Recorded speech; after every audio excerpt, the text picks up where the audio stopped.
We've explored decaying security offices, found horror attractions gone wrong, and explored the various environments in FNAF 1 through 3. And today we'll be continuing our journey as we travel through the home of a killer through a child's eyes and roam the halls of a giant neon-lit mall with a secret hidden in the basement. Hey girls, guys, and all people alike, it is Mox here, and today we're going to be exploring more of the environments in Five Nights at Freddy's. Last time we focused on the settings in FNAF 1 through 3, and you all absolutely killed that video. And before we get into these new locations, I wanted to say thank you all so much for the support. That video was one of my favorites that I have ever made, and I really appreciate you guys for it. Speaking of which, if you like this one and want to see me make more videos like it, please don't forget to like, comment, and subscribe, and stay tuned for more. Now, let's explore the environments in FNAF 4 all the way to Security Breach. But why are these environments even important? Last time we established that these environments need to stay true to the Mascot horror genre, but FNAF tends to be very loose with that concept. When you think of Mascot horror, you might immediately think of the environments we see in the previous games. A kid's entertainment space, complete with a stage, games, and more. But when we get to FNAF 3, it takes the idea of those spaces and turns them into an all-out horror attraction. And the games tend to waver a bit going forward, but they all still generally stay on theme, even if some games adopt a subgenre here and there, and that's okay. Mascot horror doesn't just mean FNAF in its purest form. Some other popular examples are Poppy Playtime, which still has those children's entertainment locations, and Bendy and the Ink Machine, which is quite a bit different. For all the different types of locations in FNAF, and believe me when I say there's a lot more than you would expect, they all manage to achieve the same goal. They all feed into the story that started when a group of children went missing at Freddy Fazbear's Pizza.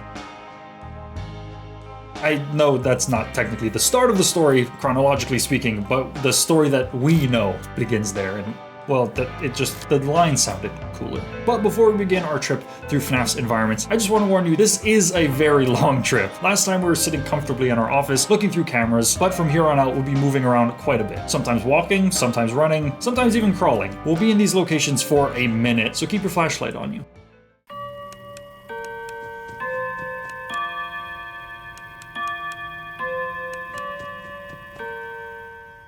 FNAF 4, being a very clear outlier amongst the previous games, always stood out for its differences and improvements from its predecessors. It scrapped the iconic security office with cameras design for a simple child's room. And more than that, we are the child, with no means of escape from our own nightmares. Despite being a huge change, it was a good one. FNAF 4 really set the tone for what was to come. Positive change in the gameplay and environments. Which is funny because FNAF 4 might actually have the least amount of environments for us to look at as we crawl from door to door in our childhood bedroom, only ever peering down the dark halls, and occasionally down a corridor with something sitting in the dark. But within these few environments, we're given a lot to think about.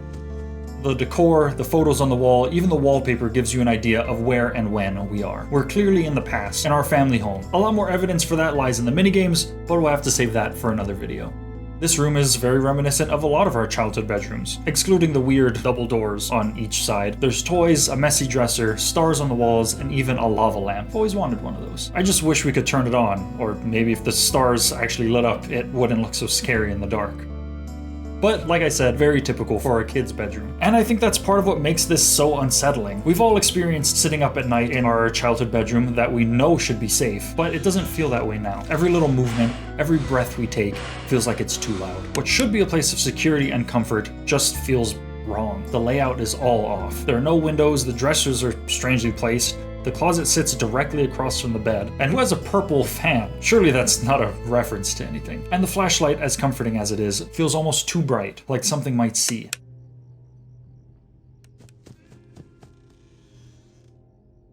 Oh god, I hate when that happens. Stupid clock. I wish we could move it so it wasn't just this tall figure sitting in the dark, but it is nice to see the photos on the wall. It lets us know there's some kind of family vibe here. But the way everything feels off in this house makes you feel like if you dig deeper, this happy family has some dark secrets. But for now, we can say there was a happy family here at one time, at least. Both hallways feature some classic dome ceiling lights, off of course, and a lamp that really makes the scene. Maybe it's the sentimentality in me, but it's the little things like this that really sit in your memory years down the line. And I definitely have a feeling we'll be seeing that lamp again somewhere down the line. What was that? Oh, it's just Freddy. Thankfully, he's here to keep you company. Nothing too exciting to see here, just some flowers and more pictures on the wall. Even crawling over to the closet, everything seems so empty. I personally had a lot more casual clutter than this as a kid, even with parents that like to keep a very clean house. But the only thing you see here is a Foxy plushie. Sorry, a Mangle plushie. Mangle? Toy? Foxy? What are they supposed to be called again? What happened to my flowers? They're gone, but why are there pills in this weird egg thing on a pole?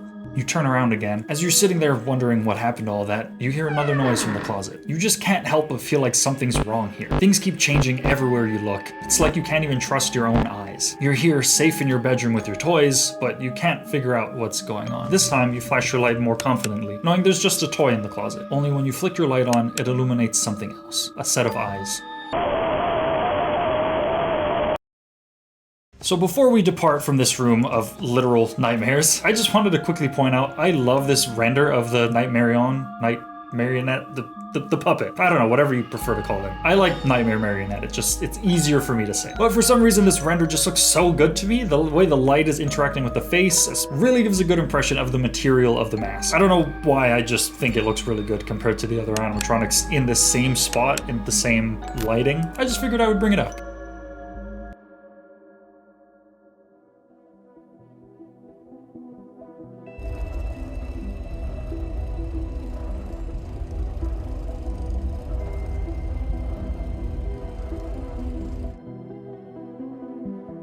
I mentioned earlier the locations tend to get very different, and this is a perfect example of that. We're going from a child's bedroom set in the past to a futuristic subterranean facility full of machinery. The animatronics here seem shiny and new, but the surroundings look almost worse than ever. An argument could be made that Fazbear's Fright in FNAF 3 looks worse, but that was made to look worse. Here, deep in this underground facility, the only ones who should see this are the employees and maintenance. So why does it look like this? It's not quite decaying like in previous games, but it certainly takes function over form. We start our journey down to Circus Baby's entertainment and rental in an elevator. Just not any kind of elevator I've personally seen before. There's wires, tubes, pipes, and a ventilation fan just exposed. Though I've never seen an elevator without the panels on the sides, so maybe this is just what it looks like without them. Meaning someone must have cut corners or didn't even bother to put them on. It's a very strong start to Sister Location, especially given how used to the retro vibe we got from the previous locations. There's buttons and switches serving unknown purposes, metal plating in just strange places, and vents with exposed fans that OSHA would have a absolute field day with. The only familiar things we can see are the posters, featuring some very new looking animatronics. Right off the bat, we can tell, although we're entering a place made to aid in the grand Fazbear entertainment industry, we've come a long way from simple children's entertainment. And the rest of this location follows suit. Every new room has its own terrifying encounter, but they all keep up the utilitarian design. Everything here was designed with a function over form mentality. Well, at least we'll have this very useful hand unit to get us situated. Hot take, I was never really a big fan of the hand unit. And from there, we step into a vent? One of the many we'll be going through, as that seems to be the main way of getting from room to room in this place. This really hammers home the lack of care for the workers. I mean, it is just a robotics facility, a behind-the-scenes location, not meant to be seen by the public after all. Connected to each of these vents are the rooms you'll be working in. From control rooms to parts and service, it's hard to tell what anything is used for, and the things that we do understand only serve to cause more discomfort. There are these decorations, like the posters, that look almost forced, like the company put them there to liven up the space on purpose. And the decor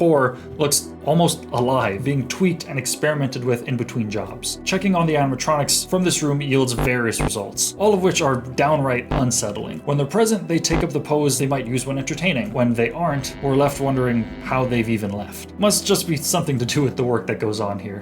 Whatever that is. But luckily for you, there's a way to get them back on their stages. Built-in shock devices made just for this. You'd think this would be comforting, a way to put things back to normal, but it leaves you wondering, why is this even necessary? We've never been able to shock animatronics before, like they're animals in a cage. You'd even feel guilty for doing so if the feeling of fear didn't kick in first, as you realize they can probably see who administers these electric shocks through the observation windows. Seeing this brief glimpse of the animatronics and their stages serves as a reminder that you aren't alone here. Not only are you not alone, but the animatronics here don't even pretend to act like they should. Everywhere we've been before, we started with a comfortable facade, but here and now, we know something just isn't right with this place. Ah, crap, we're falling behind. Okay, let's head back into the vents again, get back to work. Ignore any weird noises while you're in there, by the way. That's for another video.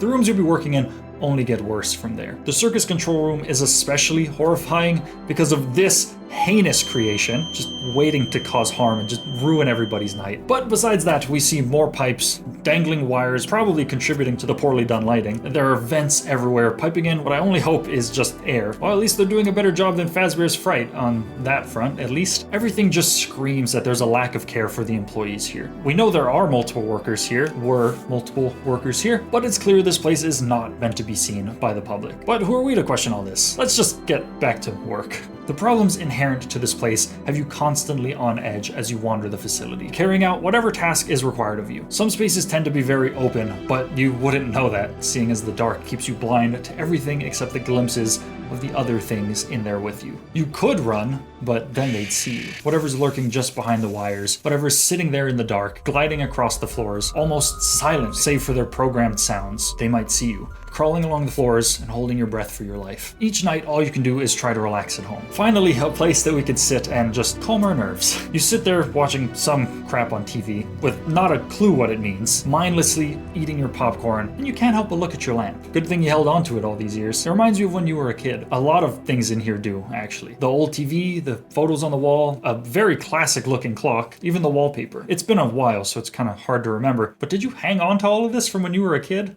Okay, well, we've seen all the locations we're supposed to be in, but there are a few areas of the facility that you were never meant to see. You go through doing your job, narrowly avoiding potential death, either just from the working conditions alone, or your own heart giving out from all the fear. All the while, occasionally straying from the path your employer set out for you. There's someone else here. You can't tell if they have your best interests in mind, but they help you escape danger a few times. There's a few nights you need to crawl under your desk in the circus control room. They even warn you about the crawl space under your desk in the circus control room. It's cramped and not very exciting to look at, but the whole riddled metal plate definitely helps when the little ones are trying to get in. But listening to this voice doesn't always work out the best, however. It led you here. You can't be certain, as you've never worn one. It looks like one of those old springlock suits. As a fan of Fazbear's and their work, technologically speaking, I've always wanted to see a springlock suit up close. Maybe just not like this. All you can see here is the metal frame holding you in place, ready to snap into you, crushing and impaling you at any moment. And in the distance, you can see a blinking red light in front of what looks like a door. The rest of what you see here isn't the environment, but it is cool to see the springlock mechanisms in action.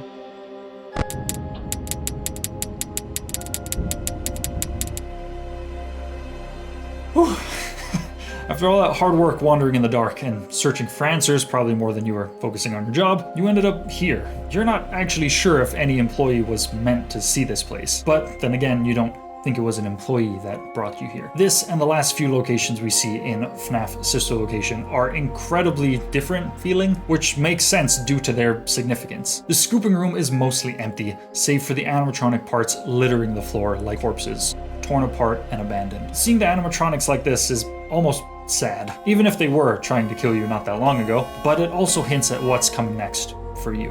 After one agonizing moment, the next thing you see is your bathroom. It isn't clean, but nothing really has been lately. Everything looks right though, the toiletries where they should be, mirror above the sink, but something's just a little off. The last room you'll see here in Circus Baby's entertainment and rental is this one. It carries the theme of the rest of the building, but it's far more familiar. It's an office, complete with 2 doors, a fan, a poster, some clutter, a vent, and some screens to monitor. You're stuck here, but you don't mind. After all this time, you've finally found something that you can reasonably understand. I'm sure this isn't a hot take by any means, but this might be my favorite environment in Sister Location. Everywhere else seems so incomprehensible, but in a good way. It really hits home that in this place and at this time, there's technology being developed and used that we've never seen before. I believe this is around the time we started getting into the idea of Remnant and the sound illusion discs and things like that, and I won't go over that in this video, but every environment in Sister Location feels like a facility that does science beyond what we're supposed to reasonably understand or believe, and I love it for that. But this room, the private room, it just feels so tucked away and hidden and just clearly holds so much significance, even with the literal sci-fi that's going on in the other rooms. It was a brief return to form, which is nice to see on its own as a callback, but it directly connects back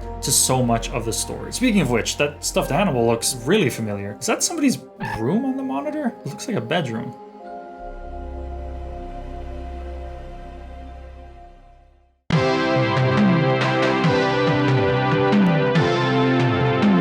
Hey there! there. Wow, that was kind of a lot, huh? Well, don't fret. This job will be much simpler. No need for running around and crawling in vents. All you'll need to do is to run your very own Freddy Fazbear's Pizza. Oh, come now, don't give up at the start. You already signed the paperwork after all. Unlike your last job, you'll be seeing a lot less new locations. There's a lot to do, but first, it might be best to examine a piece of equipment that was brought in. You'll be returning to this room nightly, but you'll only be in as much danger as you choose to be.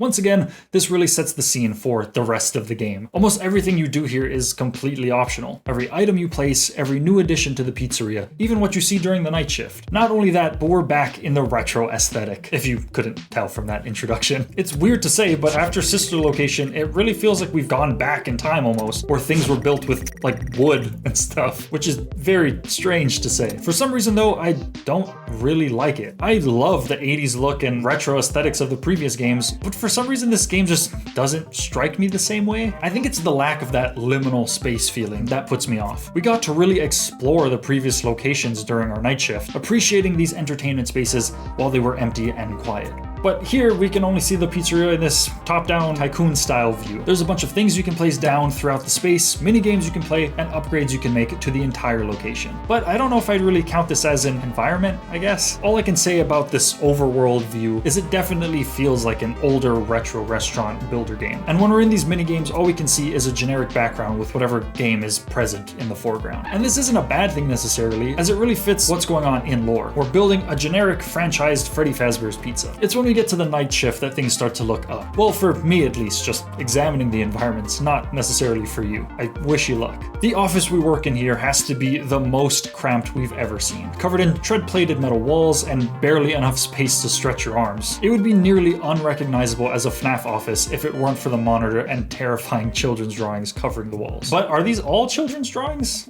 Some of the drawings we see both in and out of the pizzeria appear to be a little higher quality than the ones we've seen before. Almost like an adult or a teen at least made some early attempts at horror art. I don't know if there's an in-lore reason for this change, but I like to think that after all we've seen, we've started to embrace our surroundings a little and we just like to doodle it out. Though some of these are obviously just children's art. They aren't my favorite aesthetically, but what I do like about these drawings is that they reference a lot of the key players in the story. It's actually getting a little hot in here, so let's go back and get some air. Out by the dumpsters, night by night, you notice a set of animatronics appearing. It's not clear how they got here, but it feels like they've been waiting to get in. And the animatronics here look just like their surroundings, abandoned, dismantled, and thrown away.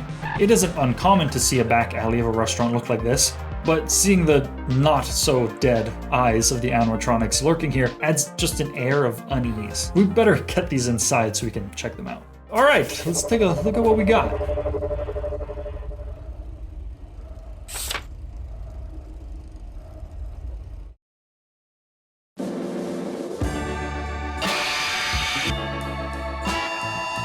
Please deposit 5 cash. Getting towards the end here, we have the most chaotic FNAF game. Visually, Ultimate Custom Night is the culmination of everything that came before it, including the environments. There's actually just too many little details, so I'll keep our time here brief. Admittedly, I've never given much thought to the environments of Ultimate Custom Night. It was kind of the last in the series for me personally, and initially felt like a way to just jam everything in and pay homage to the custom nights and insanity that came before it. The FNAF world, for me, felt like it became more and more chaotic. From its lore to its design elements, even just the basic concepts. It felt like we strayed so far from lost children's souls haunting animatronics by this point.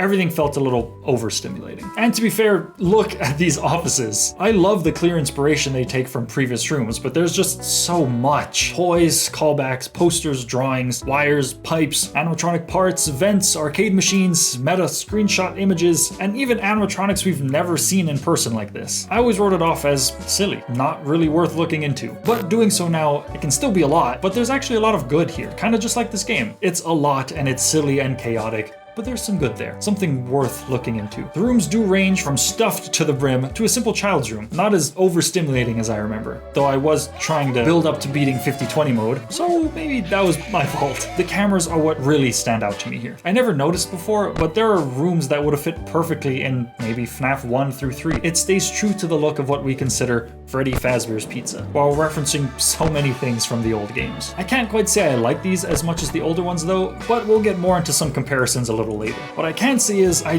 don't see any way out of here. The previous locations all felt like they connected at some point. Hallways lead to larger spaces, bathrooms, stages, even the living rooms. Here it all just fades to black. Like you don't know where anything goes. You're just stuck, looking at everything you've seen and been through throughout the years. Without all the animatronics killing you over and over, reminding you of the horrors of the past, at its core this place feels lonely.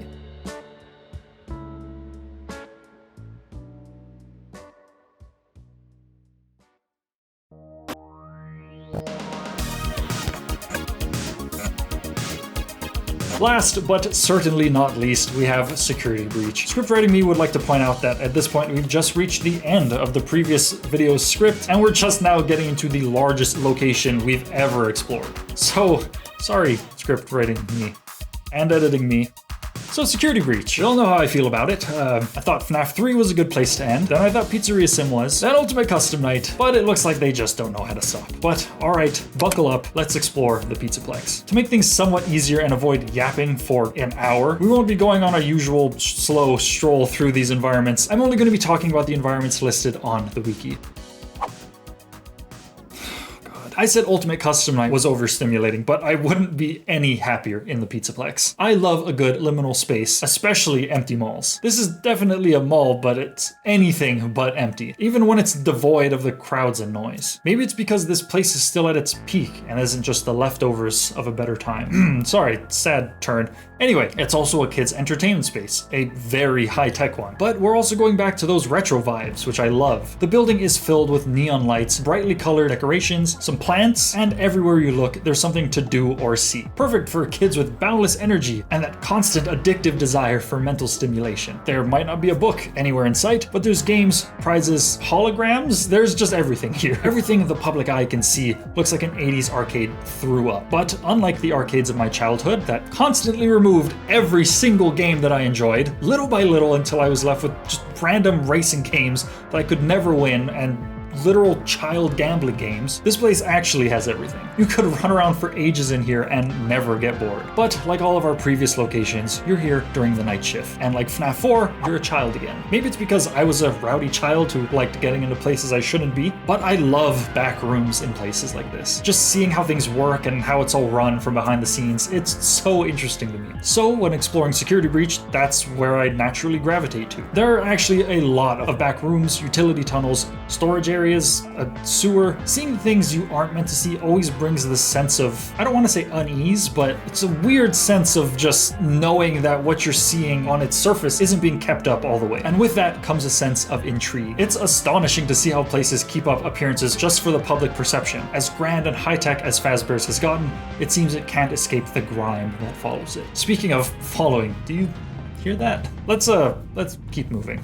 Sounds relatively quiet here. Kind of weird all this old stuff made it here though. Despite everything that's happened, the original crew of Freddy's is still here. It's things like this that I really fixate on, especially as a child. Everyone loves the shiny new animatronics in games, but who are these other characters?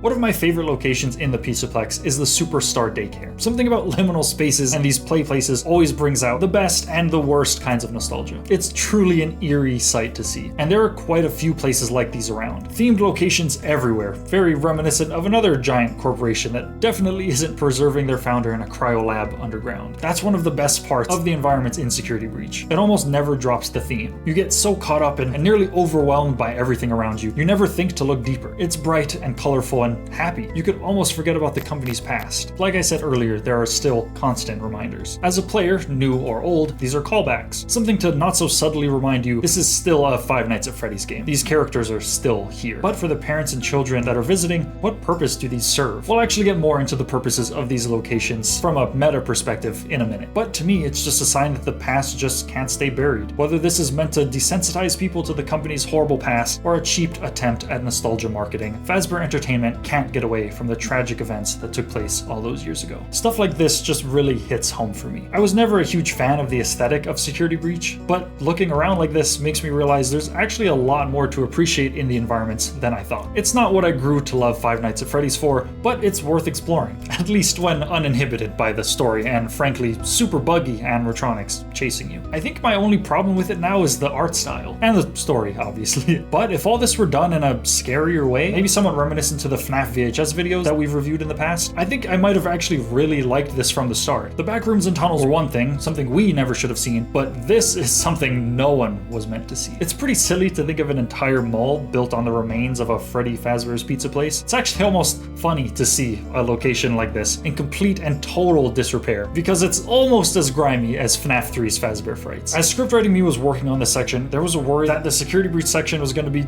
way too long, considering that it's the largest location we've ever gotten in FNAF up to this point. But as the team was researching, everything felt very samey. There's so much neon, giant, grand spaces and technology that we don't really see or have explained in full, at least in terms of the visuals. We know there's technology in Sister Location, we see it covering every inch of the walls, but here we just see everything very themed up, which again, I love even, but it comes with its pros and its cons. But yeah, I just love a good themed amusement park, I'm not gonna lie, but something about this place just feels off. It almost feels too big to really appreciate it. If we go back to that corporation with its founder in the cryo lab, something I really like is seeing what they do with the space. It is an incredibly massive space, but I love the playing with perspective that goes on with just giant statues and stuff. There are mountains there, but they're not actual mountains. They're just statues that are incredibly convincing. I love seeing that play with perspective and just kind of warping people's perspective to portray something cool and interesting. I really like that. I'm very new to actual game design, so I don't know how that would work in game, but it would be really cool to see. But in terms of Security Breach, this large open space like this just feels really empty, even though it's cluttered with things. And this always bothered me when looking back at Security Breach content, but in hindsight, maybe that's kind of the point. It feels weird and off and devoid of life more than a proper liminal space does, because I at least like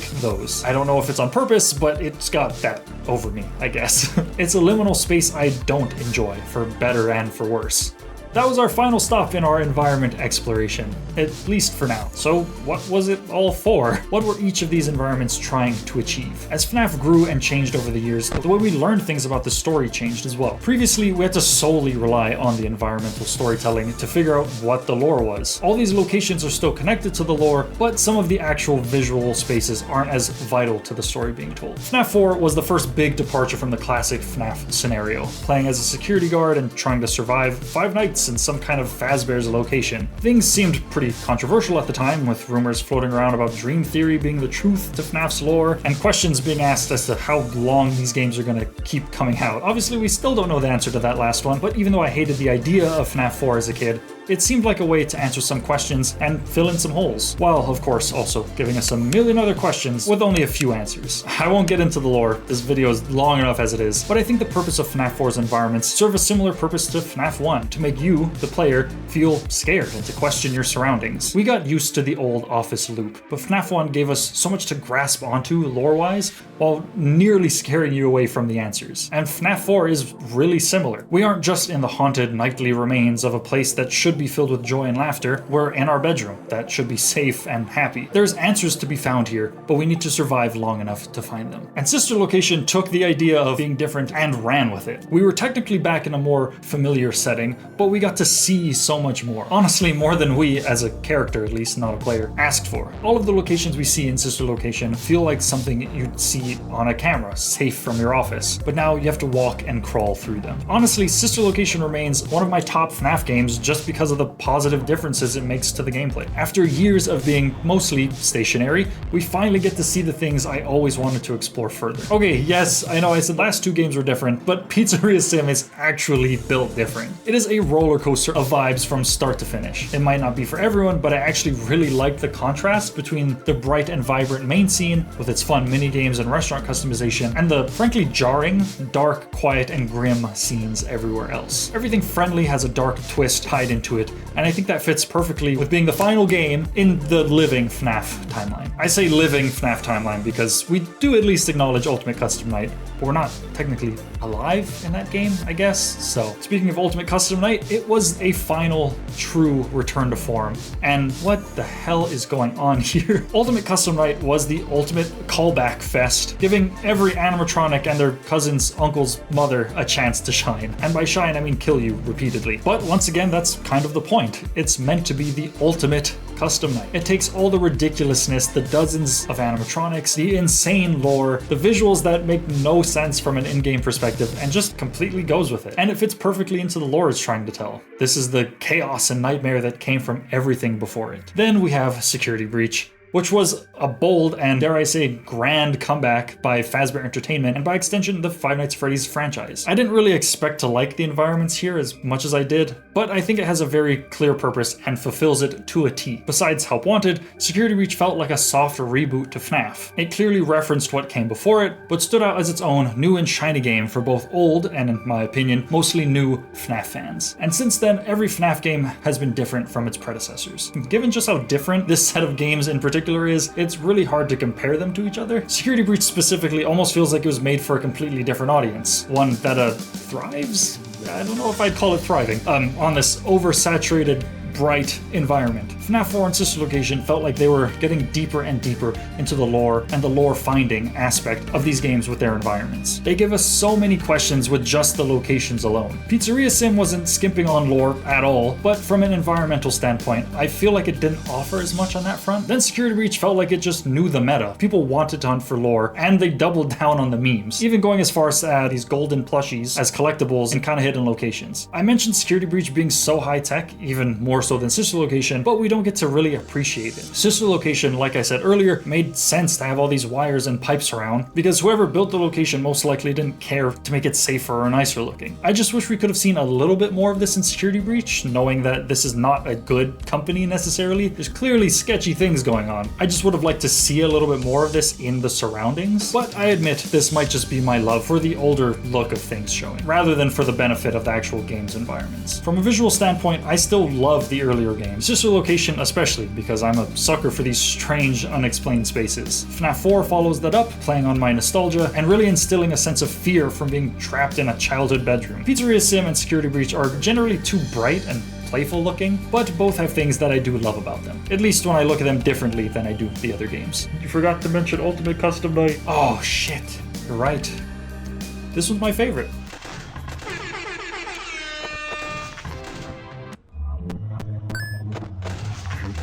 Like I said earlier, these Exploring FNAF's Environments videos have been some of my favorite videos to work on ever. I also mentioned exploring FNAF's audio and minigames in this and the last video, but I need to know, would you like to explore those? I would definitely need to go through a lot less games at a time or make a much longer video, and you can actually help me decide that by becoming a member down below by hitting the join button. I'm actually working on some new members content for anyone that wants to help support me and the channel, and something that you guys get in return is all my videos a couple days early, some behind the scenes videos that I'm working on now and gonna be trying to do consistently, but I can't make any serious promises. And you also get to help me decide what videos are coming out next. If I have multiple videos in the works, I can actually ask you guys, hey, which one do you want first? How long do you think it should be? What should some of the sections of the video be? Stuff like that. I think it's really cool, and I'm excited to be able to interact with you guys in that way. I'm also going to be working on like a members only Discord thing, just, you know, I'm trying to get back to streaming, all that fun stuff. I've been kind of away from recording for a good while because there's been stuff going on in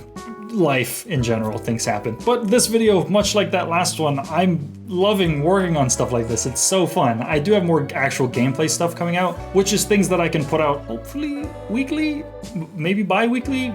I don't know. As early as I can put them out, but I love prioritizing these big videos because they're really fun and it gets my creative juices flowing I hope you guys like it. You guys really seem to love the last one, but that's gonna be just about it. Thank you guys so much for watching. Don't forget to like, comment, and subscribe if you enjoyed this. Stay tuned for more, and let me know which environment or scene in FNAF is your favorite. But that's gonna be just about it. Thank you all for watching. See you all in the next one, and goodbye.